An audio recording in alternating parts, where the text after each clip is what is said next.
On n'en avait plus besoin que toi. C'est ce que mon beau-frère a lancé avec un sourire arrogant à l'autre bout du salon, alors que tout le monde faisait semblant de ne pas l'avoir entendu. J'avais encore les mains engourdies par l'eau glacée du lac quand j'ai consulté mon compte bancaire, m'attendant à valider quelques paiements fournisseurs.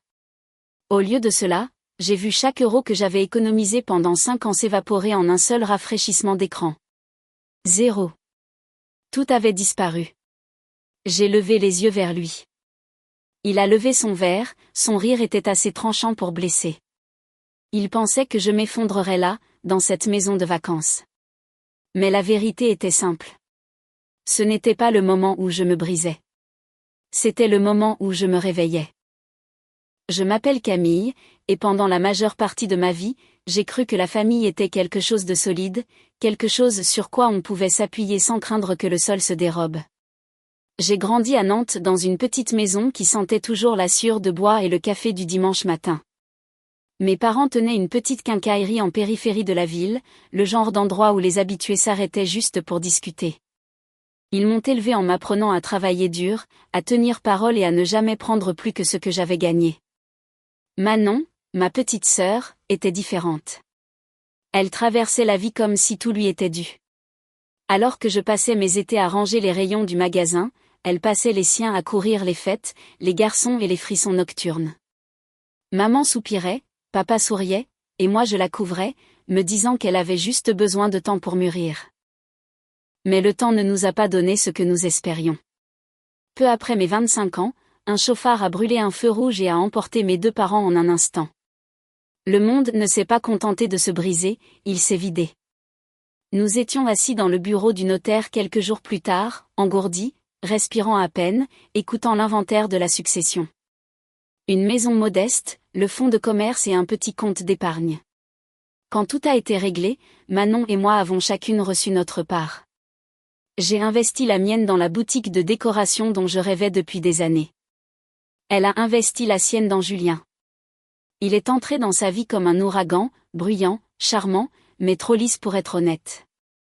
Le genre d'homme qui parle vite, rit fort et se comporte comme s'il avait déjà gagné quelque chose qu'il n'a jamais mérité. En quelques mois, ils étaient mariés. En un an, Manon n'était plus la même. Plus effacée, plus silencieuse, vérifiant toujours l'expression de Julien avant de parler. Je l'avais remarqué, mais elle balayait mes inquiétudes. Il veut juste ce qu'il y a de mieux pour nous, chuchotait-elle, sans jamais avoir l'air convaincue.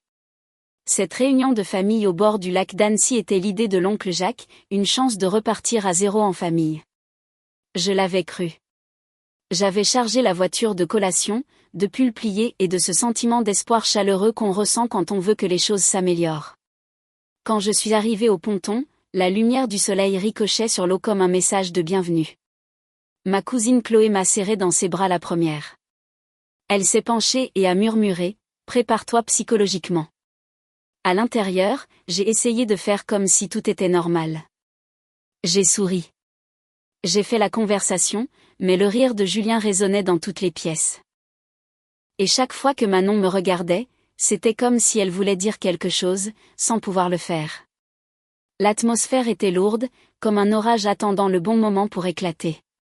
Et je ne savais pas que ce moment m'était destiné. Le premier signe était petit, si petit que j'ai presque cru l'avoir imaginé. Mon ordinateur portable était posé sur la commode de la chambre d'amis, exactement là où je l'avais laissé en descendant aider Chloé à couper les légumes. Mais quand je suis remontée, l'écran était orienté différemment. Le cordon d'alimentation était branché sur un port que je n'utilisais jamais. Un détail infime, un décalage de quelques centimètres, mais cela m'a frappé comme une tape sur la nuque. Silencieux, délibéré, suspect. J'ai effleuré le clavier, le plastique était encore tiède. Quelqu'un l'avait touché. Quelqu'un l'avait ouvert. J'ai vérifié l'historique du navigateur. Propre. Pas vide. Nettoyé. Effacé. J'ai senti un frisson me parcourir l'échine. J'ai essayé de me calmer, disant à mes nerfs d'arrêter de surréagir, mais mon instinct ne m'écoutait pas. Il chuchotait le même avertissement depuis mon arrivée, quelque chose cloche ici.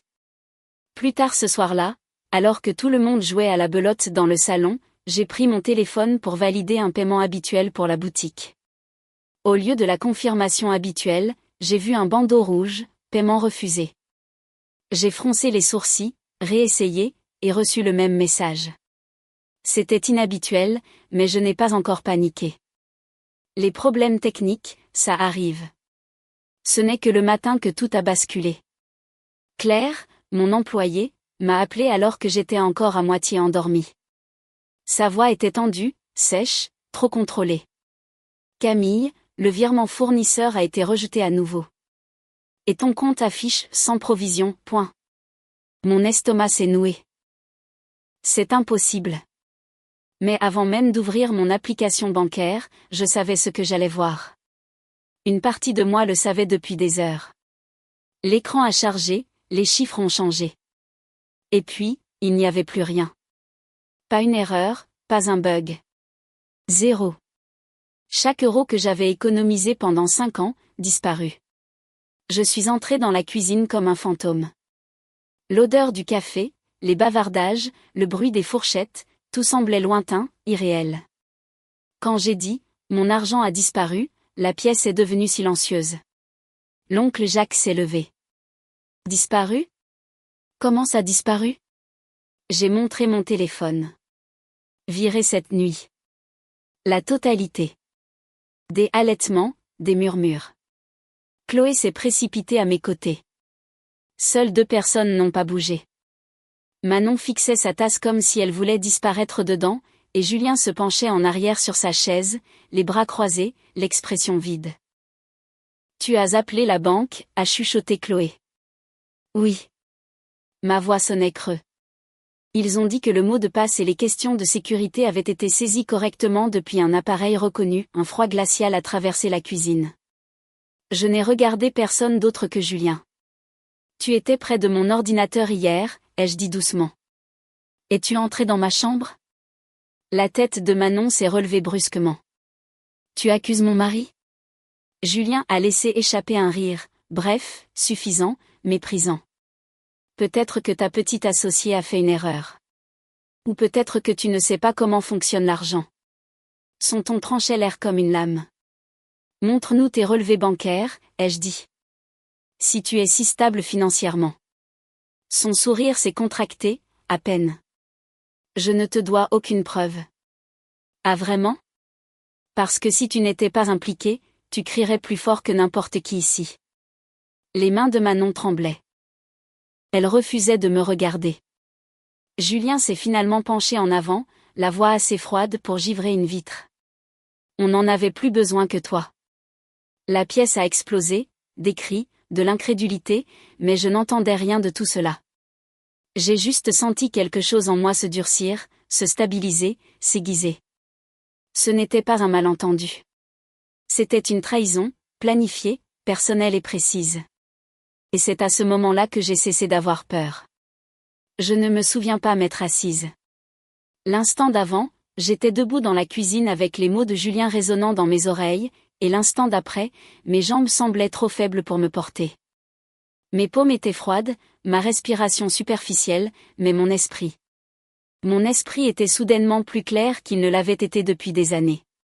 Le choc fait ça. Il brise le bruit jusqu'à ce qu'il ne reste que la vérité. Manon a chuchoté quelque chose, la voix tremblante, mais je ne pouvais pas l'entendre. Ma concentration s'est rétrécie sur l'homme adossé à sa chaise comme s'il venait de gagner une partie. Personne d'autre ne savait qu'il jouait. Julien tapotait son pouce contre son verre, détendu, totalement sûr de lui. Cette confiance, si suffisante, si imméritée, a fait plus que me dévaster. Elle a réveillé quelque chose. Je me suis levée lentement. Mes jambes tremblaient, mais ma détermination restait intacte. Mes doigts ont trouvé la sangle de mon sac accroché à la chaise. Le cuir semblait froid, rassurant. Quand je l'ai ramassé, les yeux de Julien ont suivi le mouvement. Juste une lueur, mais c'était suffisant. En tremblant, j'ai fouillé dans mon sac et j'ai dit, faisant une pause assez longue pour qu'il ricane à nouveau, « Alors tu ne vas pas aimer ce qui va suivre. » La pièce s'est figée. Même le ronronnement du réfrigérateur semblait plus fort que la respiration de quiconque. Julien a pouffé et s'est levé si brusquement que sa chaise a raclé le sol. Tu n'appelles personne, a-t-il aboyé en s'avançant vers moi. Avant qu'il ne s'approche, l'oncle Jacques s'est interposé, les épaules carrées. Recule, a-t-il dit. Calme, ferme. Le genre de voix qui avait réglé des décennies de disputes familiales. Julien lui a ri au nez. Oh, s'il vous plaît. Elle fait sa dramatique. L'argent est parti. Fini. Enterré. Elle ne le reverra jamais. Le regard qu'il m'a lancé n'était pas celui d'un homme qui bluffait. C'était le regard d'un homme habitué à s'en tirer. Le genre d'homme qui comptait sur le silence des gens. Manon s'est finalement levée de son siège, la voix brisée. Julien, s'il te plaît. Il ne l'a même pas regardé. Il a saisi son poignet comme une poignée et l'a tiré à ses côtés. Un geste si rapide et si rodé que mon estomac s'est retourné. J'ai fait un pas en avant. Manon, ai-je dit doucement. Qu'est-ce qui se passe vraiment? Ses yeux ont croisé les miens, hantés, piégés. Elle a ouvert la bouche, mais la poigne de Julien s'est resserrée. On s'en va, a-t-il aboyé. Prends tes affaires. Personne ne va nulle part, ai-je dit. Ma voix n'était pas forte, mais elle portait. Pas tant que je n'aurais pas récupéré chaque centime. Ou jusqu'à ce que les gendarmes arrivent. Julien a ri, un son sec et aboyant. Les gendarmes? Vas-y, appelle-les. Dis-leur que tu as perdu ton argent. Qu'est-ce qu'ils vont faire? Te faire un câlin? Il pensait que c'était encore son moment de gloire. Il ne savait pas que c'était déjà fini. Parce que pendant qu'il jubilait, je m'étais souvenu de quelque chose qu'il ignorait. 6 mois plus tôt, après une tentative de piratage sur le réseau de ma boutique, j'avais installé un petit logiciel de sécurité discret sur mon ordinateur portable. Un outil qui photographiait toute personne essayant d'accéder à mes fichiers, enregistrait les frappes au clavier, stockait les identifiants des appareils, gardait tout horodaté. Et si quelqu'un avait utilisé mon ordinateur au milieu de la nuit, la preuve était déjà en sécurité, déjà enregistrée. J'ai sorti mon téléphone de mon sac. Julien a bondi, mais l'oncle Jacques l'a bloqué à nouveau. Tu ne vas pas aimer ce qui va suivre, ai-je répété doucement. Puis j'ai passé l'appel. Ça a à peine sonné une fois avant que l'opérateur ne décroche. J'ai donné mon nom, l'adresse de la maison du lac et les mots « fraude financière en cours » avec une fermeté que je ne me soupçonnais plus. Julien a aboyé un rire, agitant les bras comme si je venais de faire un numéro comique. Tu es incroyable, a-t-il dit, appeler la police parce que tu as perdu tes petites économies. Vas-y, fais-le. Peut-être qu'ils enverront quelqu'un la semaine prochaine. Mais alors même qu'il se moquait de moi, quelque chose a changé dans l'air. Un courant, une tension, un avertissement. Peut-être l'a-t-il senti aussi, car son sourire a vacillé, pas assez pour que les autres le remarquent, mais assez pour moi. J'ai raccroché et glissé le téléphone dans mon sac. On va attendre, ai-je dit simplement. Julien s'est tourné vers Manon. Fais tes valises, maintenant. Elle n'a pas bougé. Ses doigts se sont crispés sur le tissu de son pull, ses jointures blanchissant. Manon, ai-je dit doucement. Dis juste la vérité. Son regard a oscillé entre nous, entre mon calme imperturbable et l'irritation frénétique de Julien. Elle a ouvert la bouche, mais il a de nouveau saisi son bras. Ne dis pas un mot. Chloé s'est avancée. Laisse-la parler. Julien lui a lancé un regard qui aurait pu faire cailler du lait. Reste en dehors de ça. Mais pour la première fois depuis mon arrivée à la maison du lac, ce n'est pas moi qui ai réagi. C'est Manon. Elle a arraché son bras de sa prise, la voix tremblante. Je suis fatiguée, Julien. Je suis fatiguée de mentir pour toi. La pièce s'est figée. Tante Martine a laissé échapper un petit cri étouffé. La mâchoire de l'oncle Jacques s'est serrée. Julien la fixait, stupéfait. Puis la colère est montée en lui comme une marée. Espèce d'idiote, tu. Il n'a jamais fini sa phrase. Parce que c'est à ce moment-là que le bruit est arrivé. Un coup violent et puissant contre la porte d'entrée, si fort qu'il a fait trembler les murs, vibrer les fenêtres et tomber quelques cadres photos au sol. Tout le monde a sursauté, même Julien. Chloé a chuchoté, c'était quoi ça? Mais je savais. Au fond de moi, je savais. Quelques secondes plus tard, la porte d'entrée s'est ouverte à la volée avec une force qui a fait entrer l'air froid du matin dans le couloir. Des pas lourds ont résonné sur le parquet. Des voix ont suivi. Gendarmerie. Personne ne bouge. La bravade de Julien s'est évaporée. Son visage s'est vidé de ses couleurs alors que 3 gendarmes en uniforme entraient dans le salon, suivis d'une femme en civil, le lieutenant Mercier. Elle tenait un dossier à la main. Camille. Je me suis avancée. C'est moi. Elle a hoché la tête une fois, le regard vif et efficace. Le service de cybersécurité de votre banque a signalé des transferts suspects liés à vos comptes. Nous avons reçu l'alerte et tracé plusieurs tentatives de connexion depuis cette localisation. Julien a retrouvé sa voix, bégayant. C'est un malentendu. Quelqu'un nous a piraté. Le lieutenant Mercier a haussé un sourcil. Intéressant. Parce que les tentatives de connexion provenaient d'un appareil reconnu. Les yeux de l'oncle Jacques ont dérivé vers ma chambre d'amis. Les miens sont restés braqués sur Julien. Il a dégluti difficilement. Plein de gens auraient pu emprunter son ordinateur. Bien, ai-je dit calmement. Alors tu ne vas pas être dérangé par ce qu'il y a là-dedans. J'ai tendu mon téléphone au lieutenant Mercier. Elle a ouvert le dossier que j'avais préparé, faisant défiler les photos et les horodatages. Les photos que le logiciel de sécurité avait prises. Photo après photo de Julien assis devant mon ordinateur portable, tapant avec une concentration intense, la lueur de l'écran se reflétant sur son visage. Chaque angle, chaque tentative, chaque frappe enregistrée. L'expression du lieutenant Mercier n'a pas changé, mais sa voix si, plus ferme, plus froide. Monsieur, retournez-vous. Les mains dans le dos. Julien a trébuché en arrière. Non, attendez. C'est dingue. 2 gendarmes l'ont saisi avant qu'il ne puisse s'enfuir. Il se débattait en criant, Manon. Dis-leur. Dis-leur que je n'ai rien fait, Manon. Mais Manon ne bougeait pas vers lui. Elle se tenait à côté de moi, pleurant, mais stable, plus forte que je ne l'avais vue depuis des années. Tu l'as fait, a-t-elle chuchoté. Tu sais que tu l'as fait. Julien l'a fixée comme si elle l'avait poignardée.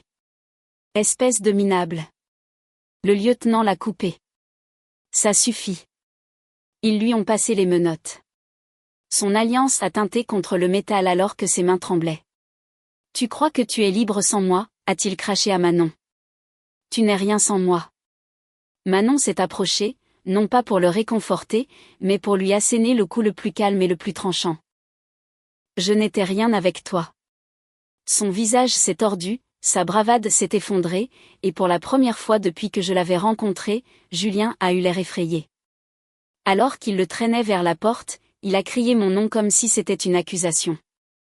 Camille, ce n'est pas fini. Mais ça l'était déjà.